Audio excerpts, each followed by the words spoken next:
Bienvenidos a la segunda clase del curso de seguridad del paciente. En esta clase dividiremos o hablaremos de dos temas. Uno va a ser el impacto de los eventos adversos y el otro cultura de seguridad.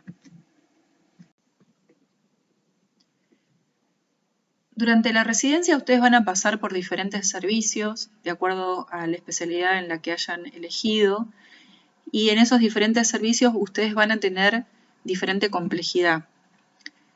En la mayoría de las unidades se cuenta con procesos o protocolos que ustedes deben interiorizarse y deben conocer.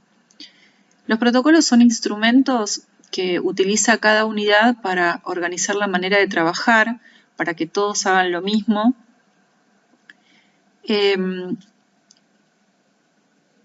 Y lo importante, o sea, la diferencia que tiene con las guías de práctica clínica es que los protocolos están adaptados a la realidad de cada institución, de cada servicio. Y después también están los procesos de atención, que cuando nosotros hablamos de procesos, lo que estamos diciendo es que hay una secuencia de actividades que ordena la manera de trabajar y que cada uno de esos pasos tienen como objetivo que se cumpla cada paso, que digamos que no haya, que no se saltee un paso porque todos los pasos son importantes, y básicamente tener organizado un proceso o un protocolo de servicio nos permite a nosotros trabajar mejor. En ese trabajar mejor evitamos errores también, ¿sí?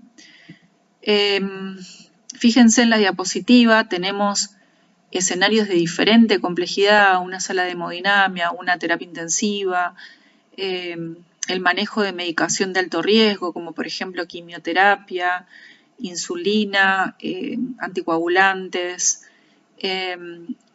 lugares más sencillos, los consultorios, donde uno también puede cometer errores por distracción, en el momento de prescribir alguna medicación, en el momento de explicar al paciente cómo va a ser la pauta de alarma para su medicación, en todos los ámbitos, ¿sí? La complejidad varía de unidad a unidad, pero en todos los ámbitos podemos cometer errores. Entonces, en esta diapositiva lo que se puede observar es cuán peligrosa es la atención en salud. Voy a poner el puntero. Fíjense acá, tenemos en el eje de las ordenadas el número total de vidas perdidas por año, que va de 1 a 100.000. Y en el eje de las abscisas el número de expuestos por cada muerte por año. Entonces tenemos lugares que son ultra seguros, es decir, que se produce menos de una muerte por 100.000 expuestos. Y acá tenemos los vuelos de línea, los trenes europeos, la energía nuclear, ¿sí? Y después tenemos, por ejemplo, algo que es controlado, ¿sí? Donde tenemos la industria química, los vuelos charter, manejar. Y después tenemos los lugares donde es peligroso, ¿sí? Se produce más de una muerte por 1.000 expuestos. Y fíjense acá, tenemos el alpinismo y en este punto la atención de la salud. La atención de la salud dice que se producen 100.000 muertes por año. 100.000 muertes por año. Producto de la atención de la salud. No estamos hablando de muertes por infarto agudo de miocardio, ni muertes por neumonía, ni nada, sino que son muertes atribuibles a la atención que reciben los pacientes. Los datos históricos señalan que existe un promedio de 300 personas por año que mueren en un accidente aéreo. 300 personas por año. Lo que les voy a mostrar a continuación es la foto de una revista publicada en el año 99-2000. Es una revista de medicina que tiene en su tapa un avión estrellado. obviamente donde murieron todos los tripulantes. Y acá lo que dicen es reduciendo el error, mejorando la seguridad, ¿no? Nosotros hace rato dijimos que la atención en salud generaba 100.000 muertes por año. Esto equivale a la caída de un avión por día, ¿sí? 300 personas por 365 días del año dan un poquito más de 98.000 muertes. Estas 98.000 muertes surgen de un reporte publicado también por la misma fecha que se llama Errores Humanos. Esto es una publicación del Instituto de Medicina de Estados Unidos, donde lo que ellos publican es que por año se producen entre 44.000 y 98.000 muertes relacionadas a eventos adversos asociados a la atención de salud. La cantidad de muertes supera a los de los accidentes viales, a las muertes por cáncer de mama o a la muerte por SIDA.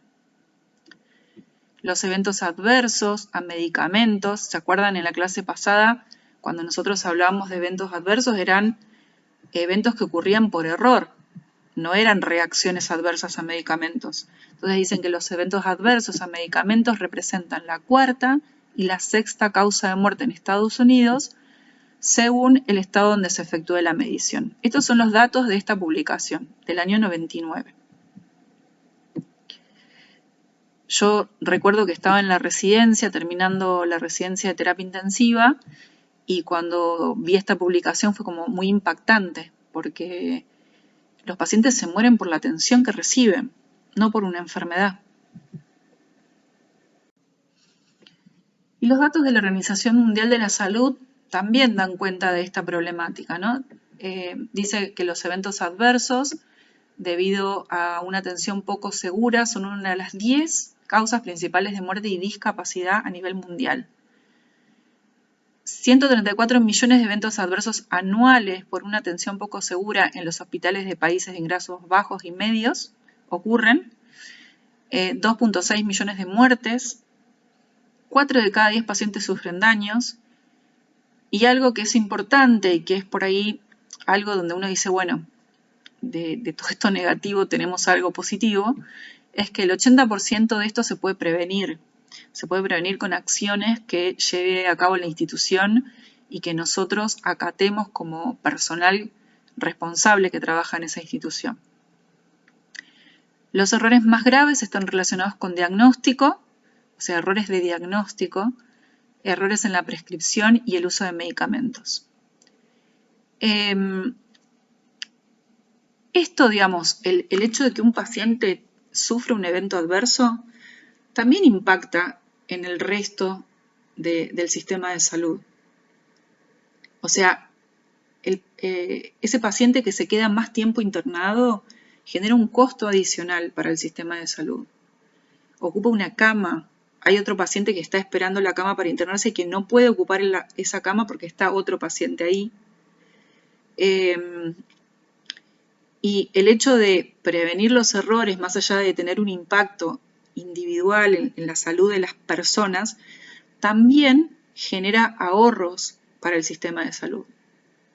No solo es el mejor resultado para el paciente, ¿sí?, sino que también genera ahorros financieros significativos para el sistema de salud. Ese dinero que uno gasta para tratar estos eventos adversos, uno lo ahorra si los previene y ese dinero lo puede usar en otra cosa, ¿sí? Hay que tener en claro que siempre todos los recursos en salud son finitos, la plata nunca alcanza. Y todo el tiempo los directores, los ministros, reciben un presupuesto y tienen que decidir en qué van a gastar esa plata. Y cuando deciden gastarlo en algo, no lo pueden gastar en otra cosa, porque no sobra el dinero. Entonces, acá por ahí quisiera que se lleven que ustedes como profesionales que son, tienen una obligación de gestionar los recursos. Gestionar los recursos es saber que el dinero no alcanza para todo y que cuando yo decido gastar dinero en algo, estoy decidiendo no gastarlo en otra cosa, ¿sí? Eso se llama costo de oportunidad. Y es importante porque a la hora de hacer las indicaciones, pedir estudios, uno también tiene que valorar esas cosas. Tiene que valorar si realmente el paciente necesita ese estudio, necesita tantos días de antibiótico, para poder decidir de manera eficiente en qué invertir los recursos, ¿sí? Si las guías dicen que yo el paciente lo tengo que tratar 10 días de antibiótico, son 10 días de antibiótico, porque si le doy 12 días, no es que no pasa nada, genero resistencia, el paciente puede tener eventos adversos a los antibióticos y gasto dinero, ¿sí? Si le pido una tomografía a un paciente, tengo que saber qué quiero buscar en esa tomografía, por qué se la estoy pidiendo.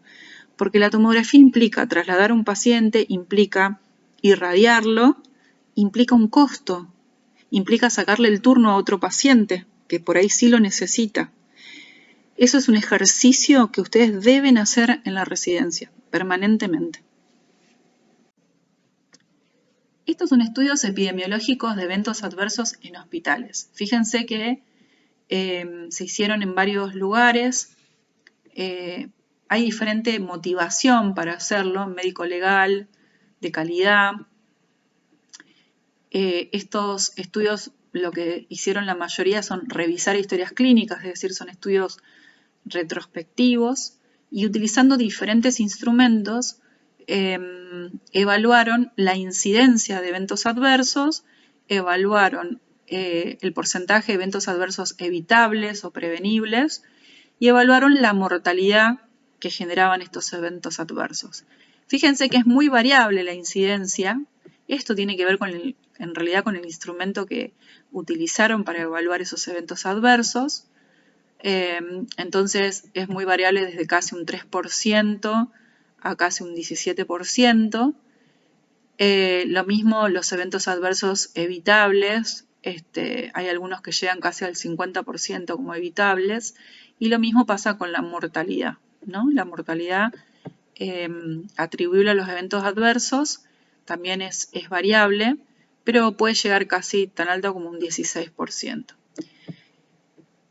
En nuestra región, en el año 2007, se hizo el estudio IVEAS, que incluyó países como Argentina, Perú, México, Colombia y Puerto Rico, y evaluaron la tasa de prevalencia y de incidencia de eventos adversos y su evitabilidad. Fíjense, la incidencia casi del 20% de eventos adversos y evitabilidad un 65%. Es decir, este porcentaje tan alto a nosotros nos da la posibilidad de intervenir. ¿Sí? Si lo podemos prevenir, claro, hay que intervenir, hay que hacer algo. Nosotros en el año 2006 obtuvimos una beca Carrillo Nigatibia del Ministerio de Salud y llevamos a cabo este trabajo titulado Vigilancia del error en medicina, búsqueda de eventos adversos en pacientes hospitalizados en áreas de cuidados críticos y priorización de problemas. Estos son los autores. La doctora Berenstein Graciela fue la fundadora de nuestro comité y la mayoría de los que participamos en ese trabajo pertenecíamos o a la unidad de cuidados críticos de adultos o a la unidad de cuidados críticos pediátricos. O sea, fue un trabajo conjunto de las áreas críticas de adultos y pediatría. Yo acá lo que les voy a mostrar son los datos de la terapia de adultos. En ese momento la terapia tenía una terapia intensiva y una terapia intermedia. La terapia intensiva tenía 10 camas en ese momento y la terapia intermedia entre 12 a 16. La terapia intermedia en ese momento contaba con supernumerarias. Y lo que nosotros hicimos fue evaluar las historias clínicas con rastreo positivo. Esto quería decir que parecía que había un evento adverso, entonces había 2 miembros del equipo que se sentaban a discutir si era o no era un evento adverso, eso que uno había tildado como sugerente de, y de acuerdo a eso evaluaban si eran eventos adversos serios o no. Y después se calculaba la prevalencia del evento adverso. En ese momento se incluyeron 203 internaciones y se evaluaron 163 historias clínicas. Esto es de adultos nada más, porque después se hizo algo similar en el sector pediátrico. De estas historias clínicas, 78 eran de terapia intensiva y 85 de la terapia intermedia. Y fíjense la prevalencia. La prevalencia de eventos adversos en la terapia intensiva fue del 50%. Es decir, que el paciente que se internaba era tirar una moneda y uno tenía y el otro no, un evento adverso. Muy alta prevalencia. Y en la terapia intermedia era menor la prevalencia, ¿sí? Esta diferencia tiene que ver con la gravedad del paciente. Cuando el paciente es más grave, más complejo y debe ser sometido a muchas intervenciones, la prevalencia aumenta, ¿sí? Bueno, también se analizaron las categorías y las subcategorías de eventos adversos. Fíjense, como categoría en la terapia intensiva de adultos lo que teníamos en primer orden era la infección intrahospitalaria, las IACs. Y en la terapia intermedia igual, IACs. La segunda categoría de la UTI fue tratamiento erróneo tardío relacionado a cirugía, en primer lugar, y luego errores de medicación. Lo mismo pasó con la terapia intermedia, pero la terapia intermedia tuvo cuidados de enfermería y tratamiento erróneo tardío en la misma prevalencia de eventos adversos, ¿sí? Y en tercer lugar, cuidados de enfermería para los dos. Y fíjense, escaras en primer lugar, extubación no programada, y en la terapia intermedia, escaras. Esto fue lo que se categorizó. ¿Qué nos permitió a nosotros hacer en base a esto? Es empezar a trabajar con digamos, el diagnóstico que tuvimos de esta situación. Se armó después un comité de control de infecciones. Actualmente funciona un equipo interdisciplinario con un liderazgo fuerte de enfermería en lo que es la prevención de las lesiones por presión. En errores de medicación se está trabajando actualmente con el comité de farmacia. O sea, hay varias cosas que permitieron desarrollar después de este trabajo. Después de este trabajo surgieron otros que también fueron becas del ministerio y donde se trabajó, por ejemplo, en la terapia intensiva de adultos con una estrategia para disminuir la infección intrahospitalaria. Después se hizo otro trabajo para disminuir las escaras. Y en el sector pediátrico, un problema que tenían en relación al cuidado de enfermería es la extubación no programada como primer causa, digamos, del relacionado a cuidados de enfermería, con lo cual ellos trabajaron mucho con la extubación no programada. Entonces, ese fue el primer trabajo sobre seguridad de la institución, después surgieron varios más, y como les dije, confluye finalmente en la creación de grupos de trabajo. Actualmente en la institución está el Comité de Cirugía Segura, checklist en el quirófano, Medicación Segura, que está trabajando con el listado de medicación de alto riesgo y la farmacovigilancia, las prácticas seguras en el cuidado de los pacientes, el grupo Curie, el grupo Dale la Vuelta, que es para lesiones por presión, el grupo de prevención de caídas, prevención del paro y reanimación cardiopulmonar, prevención de la desnutrición y simulación clínica. Muchos de estos grupos están consolidados y otros están en proceso de, ¿sí? Quiero señalar al grupo Curie porque esto no es algo innovador, es un grupo sobre la concientización del uso de radiaciones ionizantes emitidas, donde se ha trabajado mucho desde la prescripción, es decir, ¿realmente voy a irradiar a este paciente? ¿Necesita hacerse este estudio? ¿Es necesario tomografiarlo? es necesario hacerle una radiografía de tórax y bueno, desde eso hasta el cuidado del personal, ¿sí? Con los dosímetros. Esto lo señalo porque no en todos lados van a encontrar ustedes instituciones que tengan organizado con grupos de trabajo el tema de la seguridad. Después está la comunicación efectiva, que es el traspaso de información, el traspaso de valores críticos del laboratorio. El traspaso de información tiene que ver con el traspaso de responsabilidad asistencial, y esto es el pase de un servicio a otro del paciente. Sale de la terapia, se va al quirófano, ahí hay un traspaso de responsabilidad. El paciente empeora su cuadro clínico, está en clínica médica y pasa a la terapia intensiva, ahí hay un traspaso de información, una transferencia de responsabilidad. Y es importante esa comunicación efectiva para que no ocurran errores. Es importante que esté sistematizado el traspaso de un paciente de unidad a otra. Lo mismo que los valores críticos. Esto es muy importante. El laboratorio en este momento observa un dato que está en una lista de valores críticos, supongamos una glucemia de 30, ¿sí? El mismo bioquímico lo que hace es ver ese valor, ubica dónde está el paciente, llama por teléfono y habla con el médico para transferirle esta información y la responsabilidad de que haga algo con ese 30 de glucemia, ¿sí? Eso es para evitar que el paciente le pase algo. Y después están los reportes de los eventos adversos, que lo habíamos visto en la clase pasada, donde decíamos hay que reportar los eventos y hay que analizarlos. Está como herramienta del sector pediátrico el Global Trigger Tool, análisis de eventos adversos por el Comité de Seguridad. Bueno, entonces decíamos que el evento adverso en la clase pasada es un acontecimiento prevenible y no intencional que produce una lesión o daño al paciente relacionado con el proceso asistencial y no con la enfermedad subyacente.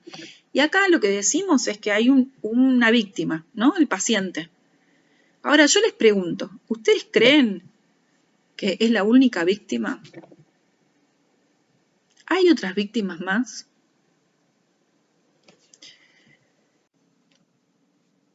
Las víctimas de los eventos adversos son 3. La primera víctima es el paciente. La segunda víctima es el profesional implicado. Y la tercera víctima es la organización.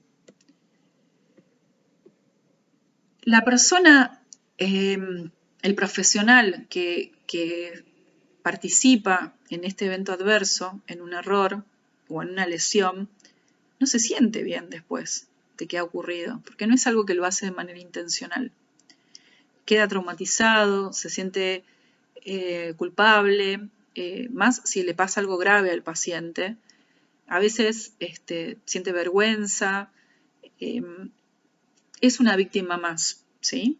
Y la tercera víctima es la institución, porque la institución pierde su reputación, son esos lugares que uno dice no vayas a ese lugar porque es un desastre. Bueno, eso es el prestigio de la institución. Entonces, cuando ocurren eventos adversos, la víctima también es la institución. Bueno, esta era la primera parte. Ahora en esta segunda parte vamos a hablar de la cultura de seguridad y esta parte está relacionada con lo que hablamos recién sobre las víctimas, ¿sí? Entonces, yo les voy a dar 3 ejemplos y ustedes quiero que hagan el ejercicio mental de qué harían, ¿sí? Tenemos una enfermera que llega al office de enfermería a preparar la medicación, prepara por un lado vancomicina, un antibiótico, y por el otro lado prepara heparina para colocarle a un paciente que tiene una bomba de infusión continua de heparina porque está anticoagulado. La enfermera, este es su segundo turno, o sea, entró a trabajar a las 7 de la mañana, se tendría que haber ido a las 2 de la tarde, pero se quedó en el segundo turno, y en este momento son casi las 7 de la tarde. ya hace varias semanas que viene haciendo doble turno porque hay poco personal, y prepara la medicación, se va a colocar la medicación y entra a la habitación, están los dos pacientes y confunde los sueros y le pone la heparina en goteo rápido en lugar de colocarlo en bomba, y el antibiótico se lo coloca al otro paciente. O sea, confunde los pacientes y a los dos se los pone en goteo rápido. Esa sería una situación, ¿sí? ¿Ustedes qué harían con esa enfermera?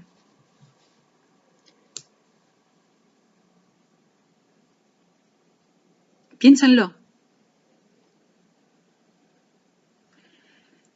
Bueno, otro caso es una enfermera que recién entra a su turno, que está con el celular y el auricular escuchando música. Viene de una fiesta, es el turno noche. En la fiesta tomó alcohol, fumó, marihuana, vamos a decirlo así. Y entra, prepara la medicación y le ocurre lo mismo que a la otra enfermera. ¿Qué harían con esa enfermera?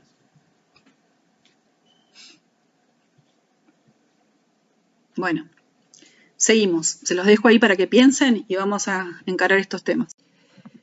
La cultura de la seguridad son todos los valores, las actitudes, competencias y patrones de conducta individual y grupal que determinan el compromiso con la ejecución adecuada de los programas de seguridad de la organización. Cuando nosotros hablamos de cultura de seguridad, estamos hablando de todo esto. Podemos decir que no hay cultura de seguridad en la institución, o sí hay cultura de seguridad, o en algunos lugares hay y en otros no hay, ¿sí? O sea, eso sería lo que es cultura de seguridad, ¿sí? En esta cultura de seguridad hay algunas características que se deben cumplir cuando uno dice esta institución tiene cultura de seguridad.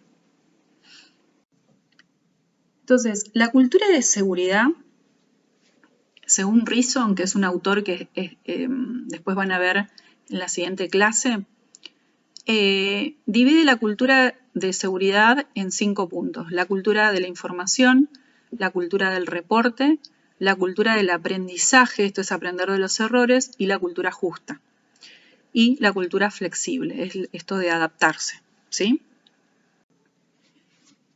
Bueno, en la cultura de la información, lo que dice es que la organización recolecta y analiza datos relevantes y difunde la información de seguridad de manera activa.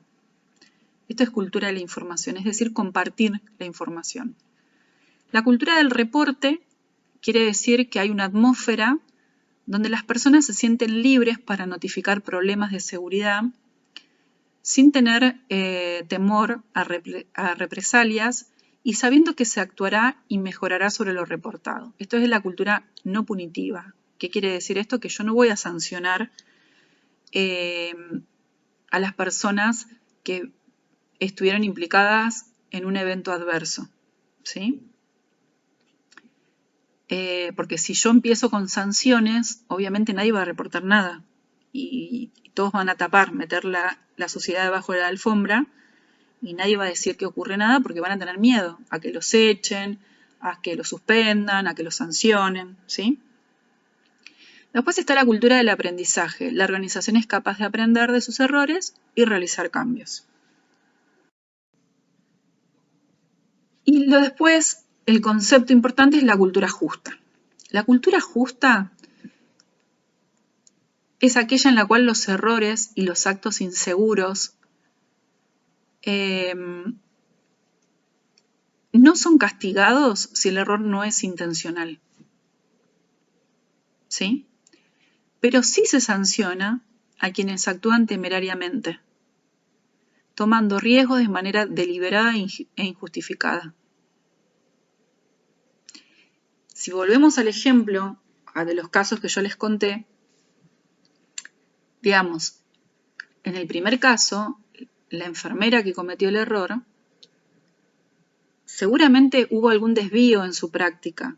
Probablemente ella tiene que sistematizar su trabajo. Hay los correctos de enfermería, que es chequear dosis, vía, paciente correcto con la medicación. Por ahí esta enfermera, por cansancio, por venir haciendo 2 turnos seguidos, porque ya hace semanas que viene trabajando así, tuvo un desvío en su práctica, pero no lo hizo de manera intencional. No fue un acto temerario, ¿sí? Entonces, en ese caso, yo no debería castigar a esa enfermera. Debería analizar, debería ver qué es lo que ocurrió, qué es lo que llevó a esto, y terminó, digamos, en un evento adverso grave.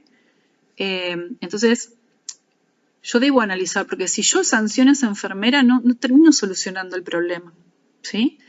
Probablemente el problema sea el tema de darles horas de descanso, de que la medicación se siga una sistemática en un lugar donde no se distraiga. O sea, ahí entra todo lo que uno puede plantear como solución a ese error. Pero en el caso de la segunda enfermera, sí hay un acto temerario. Es una enfermera que entró alcoholizada, bajo el efecto de drogas, y se pone a preparar una medicación y comete un error. Está escuchando música, no presta atención. Entonces, en ese caso sí hay que sancionar a esa enfermera, ¿sí? Esto es cultura justa. Siempre hay una delgada línea entre lo que es un evento adverso y lo que es una conducta temeraria, ¿sí? Por eso es importante analizarlo, ¿no? ¿Por qué va esto? Porque no es que todo se va a considerar como un evento adverso y todo va a ser multicausal. Hay veces que la gente hace cosas temerarias, uno no lo entiende por qué, pero lo ocurre, y en ese caso tiene que recibir una sanción. Después está la cultura flexible, que es la organización y las personas que la componen son capaces de adaptarse efectivamente a la necesidad del cambio. Entonces, para ir finalizando, la atención segura tiene 4 puntos. Uno de estos puntos es la seguridad psicológica. Las personas saben que sus preocupaciones acerca de la seguridad serán recibidas de manera abierta y tratadas con respeto. Otro punto es la cultura justa. Las personas saben que ellos no serán culpados o castigados por errores del sistema.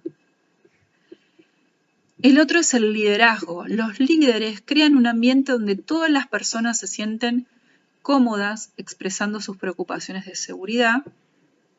Y el último es la transparencia. Los problemas de seguridad del paciente no son ocultados. Al contrario, los hacen visibles, ya que los miembros del equipo confían en que la organización aprenderá de los problemas y los usará para mejorar. Esto es atención segura. Como palabras finales, quiero que de esta clase se lleven el impacto que tienen los eventos adversos. Generan muerte y discapacidad a nivel mundial y nosotros estamos en el mundo y nos va a pasar. Entonces tenemos que trabajar en la prevención de estos eventos adversos porque la mayoría se pueden prevenir. Y por el otro lado, el concepto de cultura justa, ¿sí? No vamos a sancionar a la persona que haya cometido un error de manera no intencional, pero a la persona que haya hecho o haya llevado a cabo una acción temeraria y esto haya generado en el paciente un riesgo o un evento adverso, a esa persona sí la debemos sancionar. Eso es cultura justa. Bueno, esto es lo último por hoy. Nos quedaría en 2 clases más y ya finalizaríamos este curso de seguridad. Cualquier duda pueden consultarnos en la página. También van a encontrar ahí bibliografía y les agradezco la atención. Muchas gracias.